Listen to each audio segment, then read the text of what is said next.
Amém, Senhor. Quero iniciar a fala agradecendo este honroso convite que me foi feito pela igreja através do seu conselho e ao reverendo Rogério, pastor efetivo desta igreja, que é o dono desse púlpito, né? O reverendo Rogério foi meu contemporâneo no seminário. Nós passamos 4 anos ali estudando à noite, duramente, mas nós chegamos a bom termo. Em 4 anos nós terminamos o seminário, isso é muito importante. E é sempre bom receber um convite, né? Quem não quer receber um convite? Convites sempre trazem notícias alvissareiras para nós. Mas há um convite que é o maior de todos. É o convite que me foi feito pela igreja. O convite de anunciar a sagrada palavra do nosso bom e eterno Deus. É um privilégio para o pecador redimido, nós somos pecadores redimidos, poder anunciar as belas palavras de Cristo, ou as palavras que vieram da mente do Deus triuno para a sua igreja através da revelação especial que é a palavra de Deus. Então me sinto muito honrado e com muita alegria estou de volta à amada igreja. Essa igreja tem me convidado nesses últimos tempos a estar aqui. E é sempre bom falar para as ovelhas de Cristo, né? As ovelhas não são do pastor, e sim de Cristo, né? Do Supremo Pastor. Mas vamos abrir a palavra do Senhor lá na primeira epístola de Pedro. Primeira epístola de Pedro, logo no capítulo 1, eu lerei do verso 13 até o verso 16. Do verso 13 ao verso 16 da primeira epístola de Pedro, que tem como título A Santidade na Vida. Eu convido os irmãos e as irmãs que fiquem em pé, em reverência ao autor desta palavra, nosso bom e eterno Deus.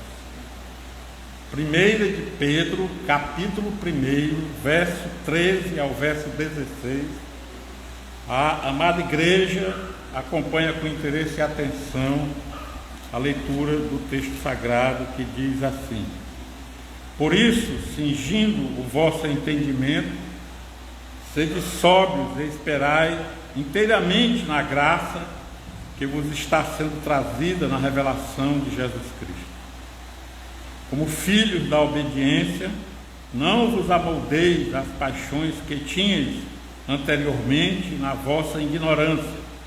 Pelo contrário, segundo é santo aquele que vos chamou, tornai-vos santos também, vós mesmos, em todo o vosso procedimento, porque está escrito: sede santos, porque eu sou santo.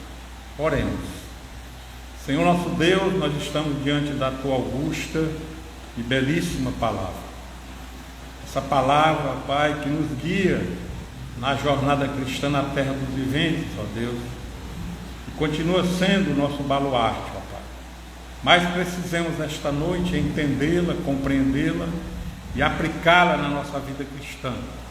Portanto, ó Pai, suplicamos o teu auxílio através do Espírito Santo, nos iluminando, ó Pai, para que possamos, como teu povo, entender a tua augusta palavra.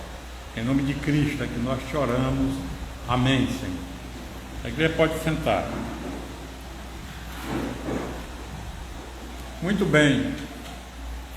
Normalmente, quando iniciamos um ano e nós contamos, né, o nosso tempo aqui por semanas, meses e anos, mas a Bíblia nos ensina que nós devemos contar por dia. Nós lemos o Salmo aqui, 90, onde Moisés suplica ao Senhor que o ensine a contar os seus dias, lá no verso 12. Então, o povo de Deus deve contar o seu tempo aqui na terra dos viventes por dias. Cada dia é um dia que o Senhor nos concede aqui na terra dos viventes. Mas normalmente nós ouvimos muito que no início de cada ano os seres humanos fazem planos, projetos, planejamentos para o ano que está se iniciando. Muitos chegam a bom termo, outros ficam pelo meio do caminho. E o povo de Deus? O povo de Deus está fazendo planos para como irá servir o Senhor neste ano. É necessário fazer planos. A palavra de Deus nos ensina lá em Provérbios que nós precisamos fazer planos. Nós precisamos planejar. Mas também ensina que a última palavra vem do Senhor. Todos os nossos planos devem ser colocados diante do Senhor. E os nossos planos na vida cristã? Será que estamos fazendo? Será que vamos ler mais a Bíblia? Meditar nela? Será que estaremos mais presentes na igreja? Nas atividades da igreja? Será que vamos estar intercedendo pelos nossos irmãos e irmãs? Será que nós estaremos priorizando a entrega dos dízimos e ofertas para o serviço do Senhor? Certamente faremos isso, porque a palavra de Deus nos ensina que nós devemos fazer isso. Mas antes de todo planejamento, antes de qualquer tarefa que nós vamos executar no reino de Deus aqui na terra e no serviço do Senhor, há algo precioso que é importantíssimo que nós façamos. É a obediência ao Senhor. Ela precede tudo. E junto da obediência vem a santificação. Obediência e santificação andam juntos. Sem obediência não há santificação. E nós precisamos entender que no plano salvífico, foi assim que os teólogos chamaram o plano da salvação. Deus fez um plano salvífico para nós, o Deus triuno. Ele se reuniu na eternidade, o Deus Pai, o Deus Filho e o Deus Espírito Santo, e escreveram um plano. E esse plano e essa reunião grandiosa que houve na eternidade, a ata, o que foi decidido está escrito na palavra de Deus. E os teólogos, estudando a Bíblia, conseguiram compreender algumas etapas deste plano. Então você tem em primeiro lugar a eleição. Nós somos eleitos e eleitas de Deus. Nós temos a adoção. Nós temos o chamado, eleição e adoção na eternidade. O chamado já é aqui na terra dos viventes. Nós temos a regeneração.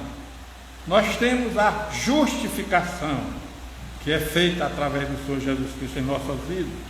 Nós nos tornamos justos diante de Deus através do Senhor Jesus Cristo. É tudo através do Senhor Jesus Cristo. Nós temos a santificação e, por fim, nós temos a glorificação, que será trazida quando o Senhor Jesus Cristo voltar em majestade e glória, como ele subiu. Lá em Atos dos Apóstolos está escrito como ele subiu aos céus. E lá diz também que ele vai descer da mesma forma, em majestade e glória. Nesse plano salvífico, quase todas as ações são de Deus. É o Deus triuno que executa. Tem uma que tem a nossa participação, que é a santificação. Nós é que vamos nos santificar. Mas mesmo no plano salvífico, nós temos essa perspectiva que é nossa. Nós temos a ajuda de Jesus Cristo, segundo a palavra de Deus. Nós seremos justificados com a ajuda do Senhor Jesus Cristo, do Espírito Santo, está escrito, né? Nós seremos, aqui mesmo está escrito isso, nós vamos ver daqui a pouco, e da palavra de Deus. É na palavra de Deus que nós entendemos quais são os caminhos que nós devemos andar para nutrir em nós a santificação.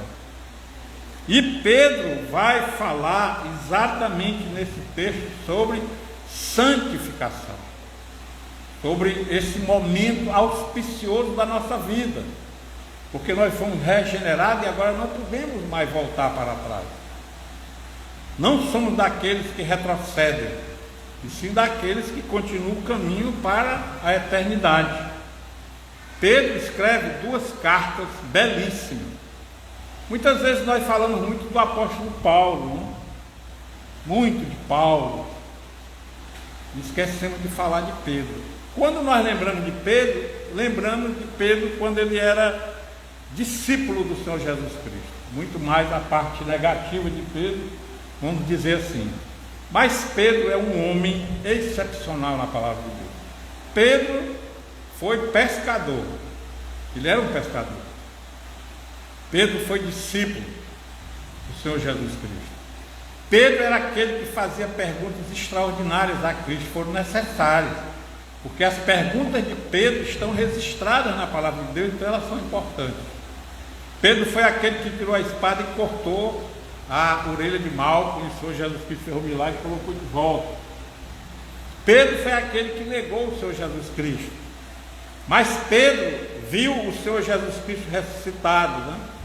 Ele foi um dos que viu o Senhor Jesus Cristo ressuscitado, por isso que ele se transforma em apóstolo. É uma das condições para ser apóstolo ter visto o Senhor Jesus Cristo ressuscitado. Daí para frente, Pedro é regenerado. E Pedro, a sua mente já era brilhante. Sua mente já era brilhante. Só não era ajustada às coisas do Senhor. E depois dele ver o Senhor Jesus Cristo ressuscitado, a mente é ajustada. Quando nós vamos ler Atos dos Apóstolos, nós vamos ver a grandiosidade de Pedro.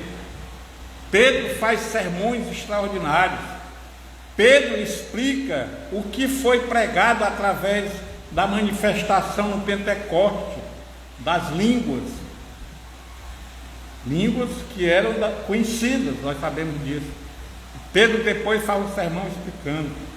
Pedro vai falar novamente, depois novamente, são 3 sermões, onde ele traz multidões para o Senhor, aqueles que eram do Senhor, nós sabemos disso, está lá em Atos dos Apóstolos. Só quem vai crer na palavra do Senhor é aqueles que estão predestinados para crer, aqueles que receberam a fé salvadora. Quem não recebeu, não entende a palavra de Deus como nós entendemos. E aí Pedro é aquele escolhido pelo Senhor Jesus Cristo para ser o primeiro pastor na terra dos viventes. Está lá em João, no final lá de João, quando o Senhor Jesus Cristo diz 3 vezes para ele: Pedro, apacenta as nossas ovelhas, as minhas ovelhas. Pedro, apacenta as minhas ovelhas. Pedro, apacenta as minhas ovelhas. Quem é que apacenta as ovelhas de Cristo? São os pastores. Então Pedro é o primeiro pastor nessa era moderna, que não tem mais profetas como antigamente. Os profetas de hoje, que são os pastores, eles explanam a palavra. Não recebemos mais revelação, e sim iluminação. Entendemos a palavra e expomos a palavra para as ovelhas de Cristo. Pedro também é escolhido pelo Senhor Jesus Cristo para falar aos gentios. Aquela viagem que ele faz, e ele tem aquela visão do lençol com os animais imundos, né, para eles. E aí ali Cristo vai quebrar o paradigma dos gentios, dizendo que os gentios também são eleitos, nem todos, claro, né? Mas aqueles que foram eleitos. E Pedro escreve essas 2 cartas extraordinárias. Essas 2 cartas, se nós queremos ter uma vida exitosa na caminhada cristã, precisamos ler essas 2 epístolas. Porque Pedro vai mostrar para nós aqui coisas do cotidiano, coisas que nós vamos fazer no mundo dos viventes, na terra dos viventes, e ele vai dizer como nós devemos fazer como aqueles que foram escolhidos na eternidade para serem chamados aqui na terra dos viventes. Então leiam, são cartas extraordinárias. Pedro tem uma mente brilhante e ele faz isso. Aqui na epístola, primeiro, antes de falar de santificação, Pedro vai nos lembrar quem nós somos. Logo no início da epístola, no capítulo 1, verso 1, Pedro vai dizer quem ele é. Capítulo 1, verso 1. Pedro, apóstolo de Jesus Cristo. Ele deixa bem claro que ele é um apóstolo do Senhor Jesus Cristo, um enviado para anunciar a palavra de Deus.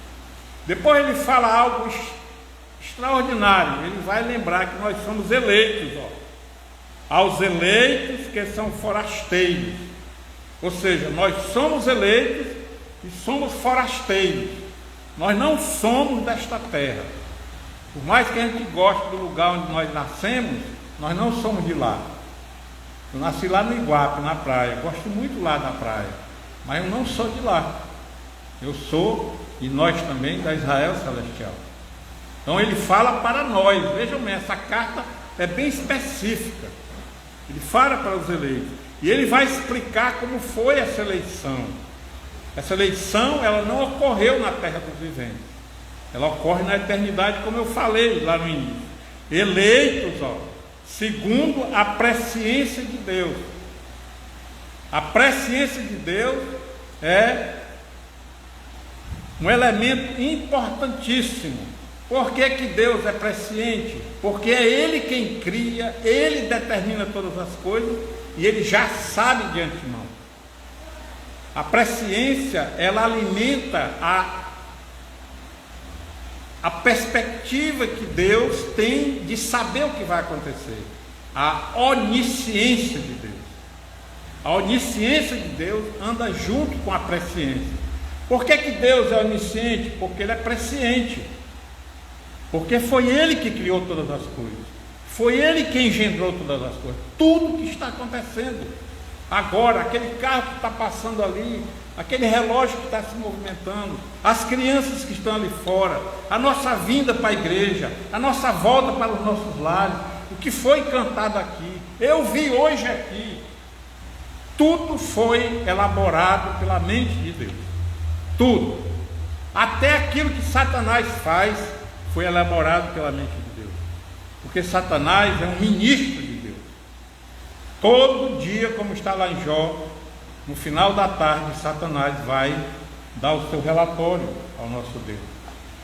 Porque se nós não pensarmos assim, que Deus é onipotente, onisciente e onipresente, nós estamos quebrando o paradigma que Deus é bem maior do que Satanás. Satanás não manda em Deus, pelo contrário, né? Então, este é Pedro, que vai nos ensinando. E aqui ele lembra como nós éramos, eleitos, nós fomos eleitos. Segundo a presciência de Deus Pai, e aqui ele fala da Trindade também. Os irmãos e as irmãs já aprenderam que a palavra Trindade não está na Bíblia, né? Mas os textos, muitos textos, nos ensinam que o nosso Deus é um Deus triuno. Aqui é um deles, eleito segundo a presciência de Deus, Deus Pai, em santificação do Espírito, como o Espírito participa da santificação, Deus é Espírito Santo, para a obediência, ou seja, nós fomos eleitos para obedecer ao chamado de Deus na terra dos viventes. É por isso que nós estamos aqui hoje adorando ao Senhor, porque nós obedecemos o chamado. Aí veja, obediência à aspersão do sangue de Jesus Cristo. O que é isso? Salvação. Quem é que faz? Quem é que executa? O Deus Pai elabora o plano, claro que a Trindade estava junto. O Deus Espírito nos convence que nós estamos em pecado, diz que nós somos eleitos e eleitas. E o Senhor Jesus Cristo executa a salvação na cruz do Calvário, sofrendo as nossas dores, levando os nossos pecados sobre si e derramando o seu sangue precioso, que é o preço que foi pago, mas ele também tem a capacidade de nos purificar de toda injustiça, de toda impureza, de todo pecado. Graça e paz vos sejam multiplicadas. Então, Pedro já explica para a gente quem nós somos e o que aconteceu conosco. E diante disso, nós temos uma tarefa. Qual é? A santificação. Amada igreja, nós estamos vivendo o tempo da santificação. O que o Senhor Deus está olhando hoje para nós, não é a gente vir aqui colocar o dízimo, não é o louvor, é também tudo isso. A leitura da palavra, vir à igreja, é também tudo isso, mas mais do que isso, Ele está olhando o nosso caminhar na terra dos viventes, e só há uma alternativa para nós. O GPS da nossa caminhada na terra dos viventes só apresenta um caminho. Qual é? O caminho da santificação. Não tem outro. Para eu voltar daqui para casa, eu tenho vários caminhos. Mas nós, na caminhada na terra dos viventes, só temos um caminho: o caminho da santificação. Então, esse ano, nós precisamos nos santificar. E ele continua falando: bendito Deus e Pai de nosso Senhor Jesus Cristo, dizendo que Cristo é o Filho de Deus, que segundo a sua muita misericórdia nos regenerou. Ele vai explicando para uma viva esperança. Aquela história de que esperança é a última que morre, não existe, né? É um ditado louco, né? Em Cristo a nossa esperança é viva, sempre, mediante a ressurreição de Jesus Cristo dentre os mortos. Cristo morre, mas ele ressuscita. E é o único túmulo que nos traz alegria. Todos os outros túmulos deste planeta nos traz tristeza. Mas se há um túmulo que nos traz alegria, e nós cantamos aqui hoje, né? É o túmulo de Cristo. Se há uma morte que nos traz alegria, é a morte de Cristo. A ceia do Senhor é celebrada para relembrar a morte. Olha aí como Deus é extraordinário, né? Como pode o ser humano relembrar a morte? Mas de Cristo nós podemos, porque nela nós fomos salvos de forma cabal e definitiva. E ele vai dizendo, mediante Jesus Cristo, aí ele fala da herança, no verso 4, para uma herança incorruptível, sem mácula, inacessível, reservada nos céus para vós outros, ou seja, nós ainda não recebemos, mas ela está pronta lá, e nenhum ser humano pode mexer nessa herança. E aí ele diz o que é que acontece conosco aqui na terra, ó, que sois guardados pelo poder de Deus, mediante a fé, para a salvação preparada para revelar-se no último tempo, ou seja, a volta gloriosa do Senhor Jesus Cristo. Ela já foi revelada a primeira parte, mas ela vai se completar na volta de Cristo. Nisso exultais, ó. Em que? Na salvação que foi trazida pelo Senhor Jesus Cristo, na herança que está guardada para nós nos céus. Nós precisamos nos alegrar com isso, cantar, louvar. Nisto exultais, embora no presente, por breve tempo, se necessário, sejais contristados por várias provações. Será que Pedro está ficando doido aqui? Pedro está dizendo que são breves provações. Não são breves, são muitas provações. Todos os dias, o dia todo, nós temos provações. Mas Pedro, como Paulo também, tem uma visão tão extraordinária do céu, da Israel celestial, que ele diz assim: estas provações não significam nada diante da Israel celestial, não significam nada diante do corpo que eu vou receber glorificado como corpo de anjo. Então, depois que Pedro faz esta explicação para nós, quem nós éramos, quem nós somos agora, quem nós seremos na eternidade, aí ele vai dizer: há algo que vocês precisam fazer. O que é? Santificação. Aí ele começa: por isso, ó, tudo que foi, eu não li tudo, né? Que vai do verso 1 ao verso 12. Por isso, por causa de tudo isso que Cristo fez por nós na terra dos viventes, e a Trindade fez na eternidade, nós precisamos ter uma vida de santificação. E ele vai nos explicar como nós alcançamos a santificação, como nós devemos desenvolver a santificação. E ele começa dizendo: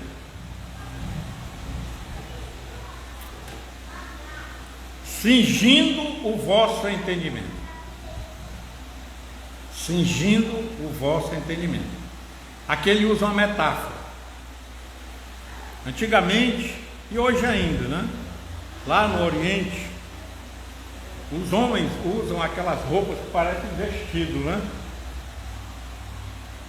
E eles usavam um cordão para ajustar a roupa,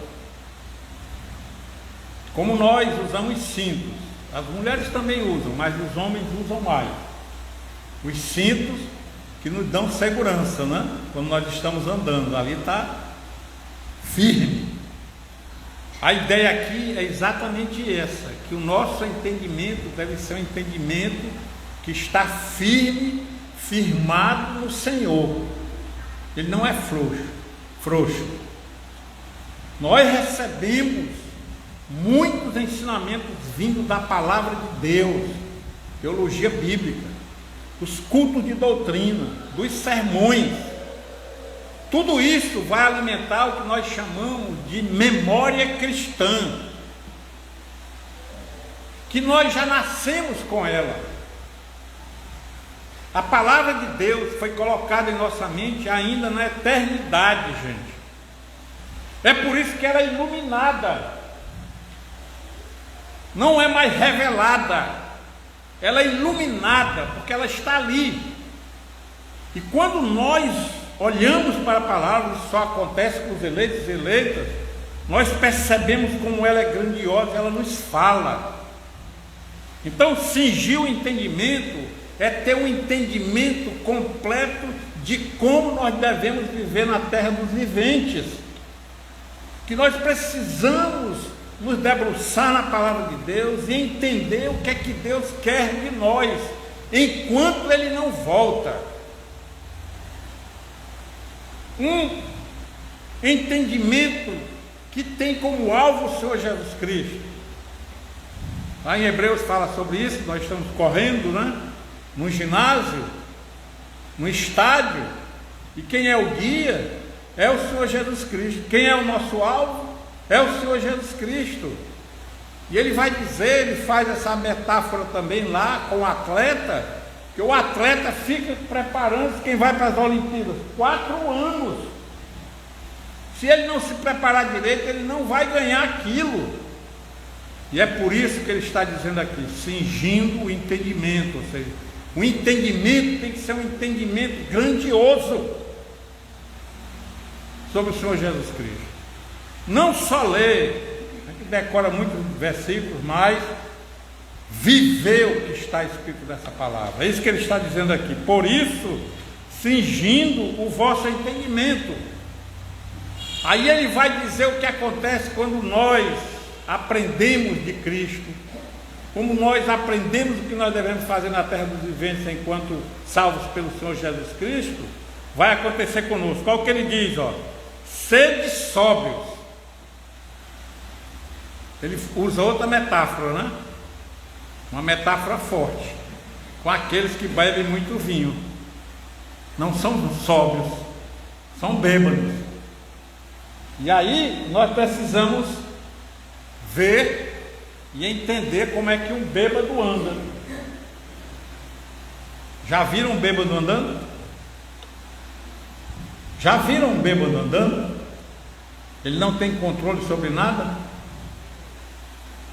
Não tem controle, vai para um lado, vai para o outro, cambaleia, está andando, parece que tem um buraco, ele levanta a perna, achando que vai, que ali tem um buraco, alguma coisa para ele topar.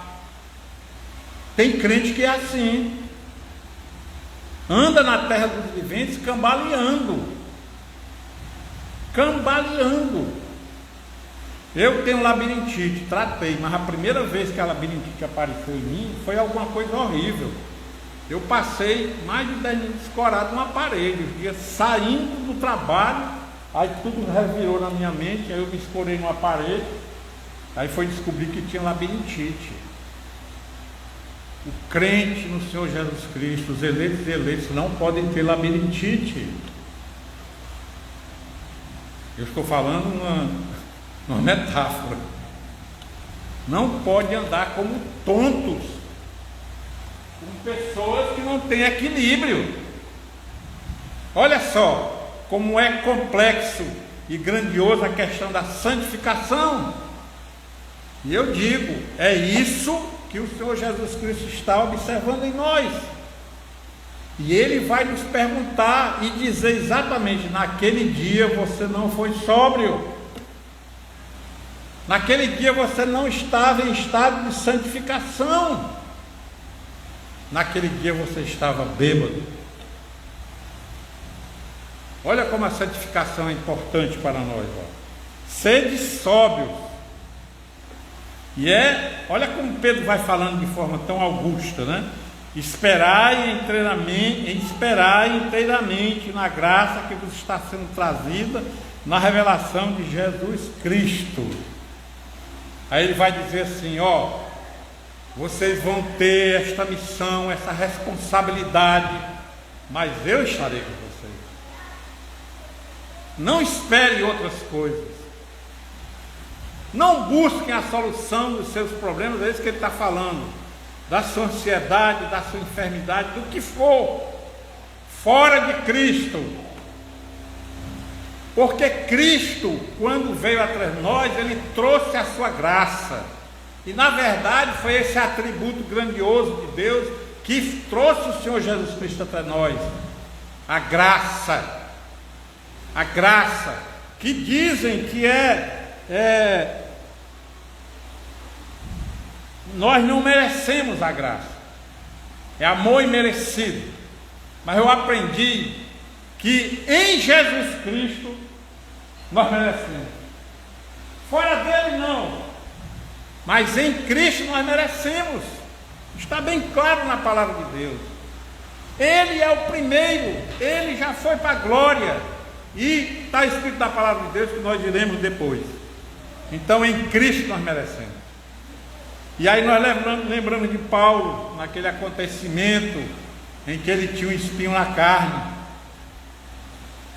tão propalado.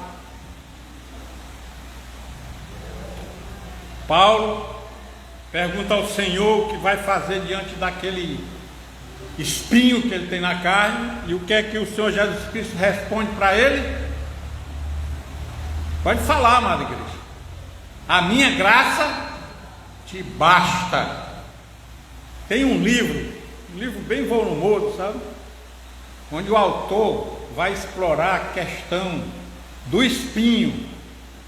Qual é o espinho? O texto bíblico não quer que a gente saiba qual é o espinho, porque senão estava lá dito qual era o espinho. Não é para focar no espinho, é para focar em quem? Na graça de Jesus Cristo. Ela é que basta. É igual o milagre. Muitas vezes nós focamos no milagre, e esquecemos do autor do milagre. Por isso que eu gosto de João. João não chama de milagre, apesar de ser um milagre, ele chama de sinal. Qual é a importância do sinal? O sinal não tem nenhum valor em si, mas ele nos leva para aquilo que tem valor. Não é para olhar para o milagre, olhem também, mas não fiquem parando no milagre. Atravessem o milagre e encontrem o autor do milagre, que é Jesus Cristo. E ele continua como filho da obediência. Ele dá logo uma lapada em nós aqui, Falei da obediência que anda junto com a santificação. Nós não somos mais filhos e filhas da desobediência. Pedro é bem claro, como filhos da obediência.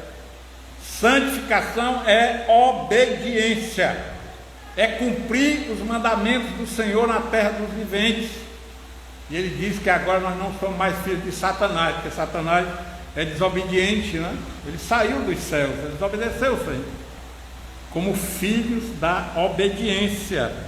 E aí ele diz, para agregar valor a esta expressão, filhos da obediência, ele vai dizer, não vos amoldeis às paixões que tinhas anteriormente na vossa ignorância.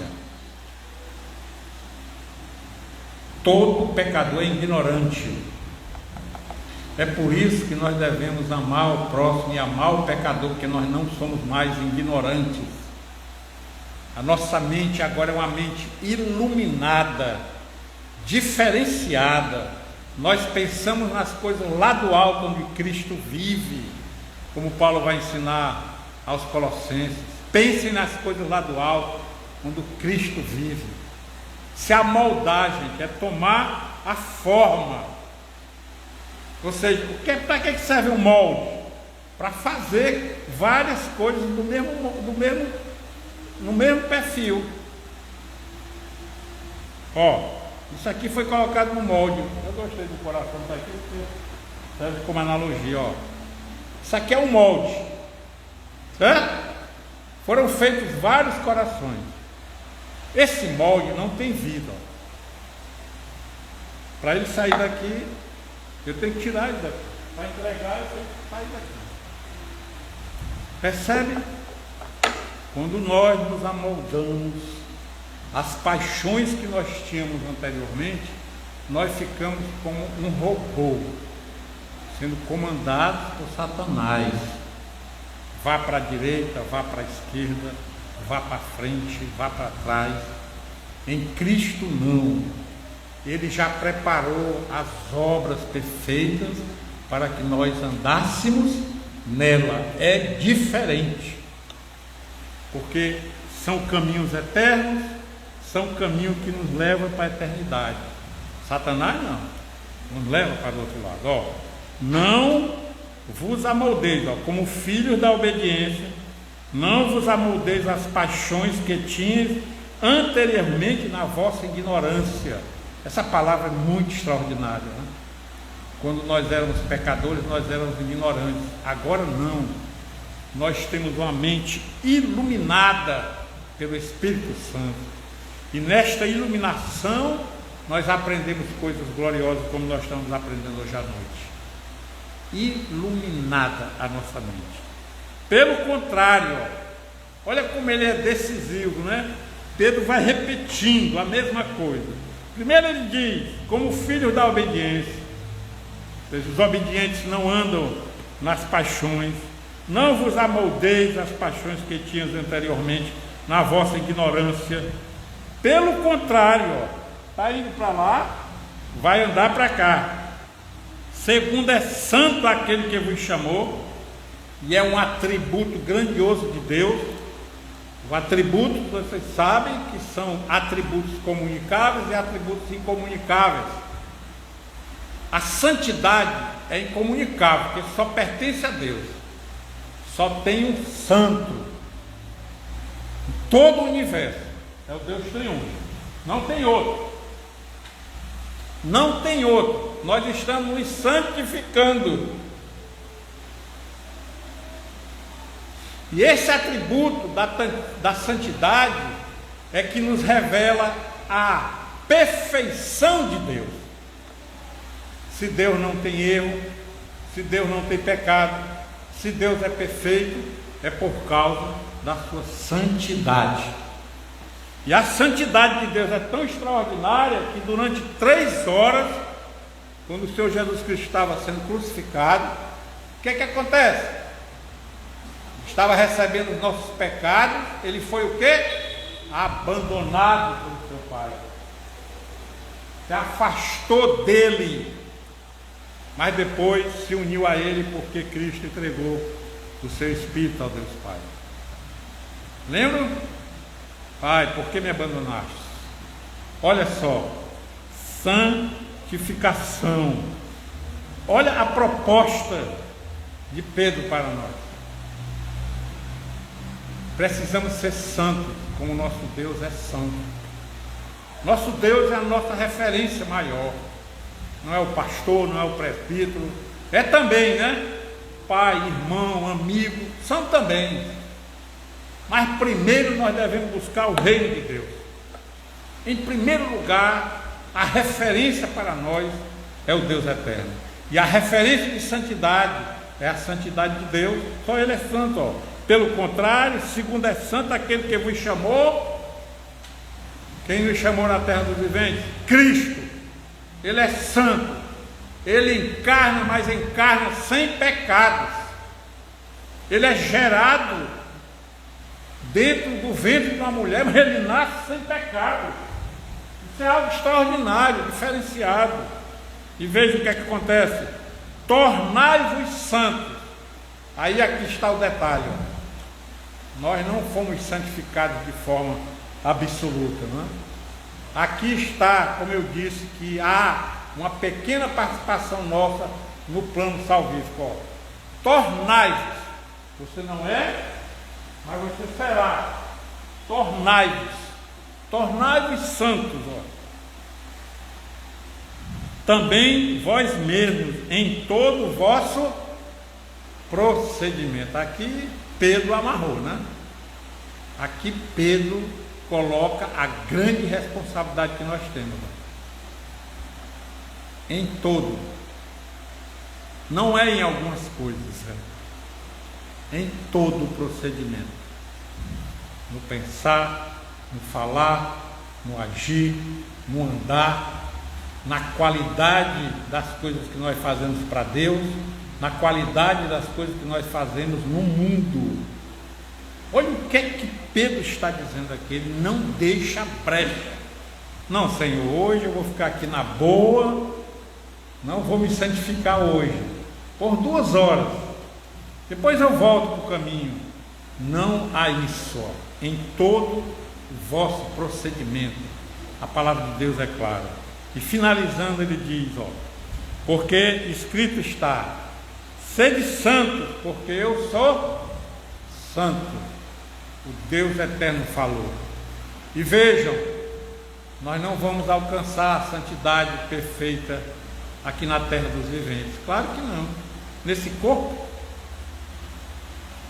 nós temos que pedir perdão pelos nossos pecados. Todo culto tem oração pelos pecados, tem a contrição. Aquele que diz que não é pecador é o quê? Mentiroso. Não vamos alcançá-la, mas aqui é uma estratégia pedagógica de Deus. Não fiquem parados esperando que a santidade chegue a vocês. Corram atrás dela. Qual é a referência? Cristo, o Espírito Santo e o próprio Deus. Portanto, amada igreja, vamos fazer nossos planos, nossos planejamentos. Temos que fazê-lo, mas há algo que vem antes deles, a santificação. Por que nós temos que nos santificar? Porque nós fomos salvos, nós estamos indo de forma grandiosa para Israel celestial, lá tem uma herança grandiosa para nós, e nós precisamos andar no caminho da santificação. E eu digo, amada igreja, como o seu Deus afirmou no Antigo Testamento, sejamos santos, porque eu sou santo, disse o nosso Deus eterno. Amém.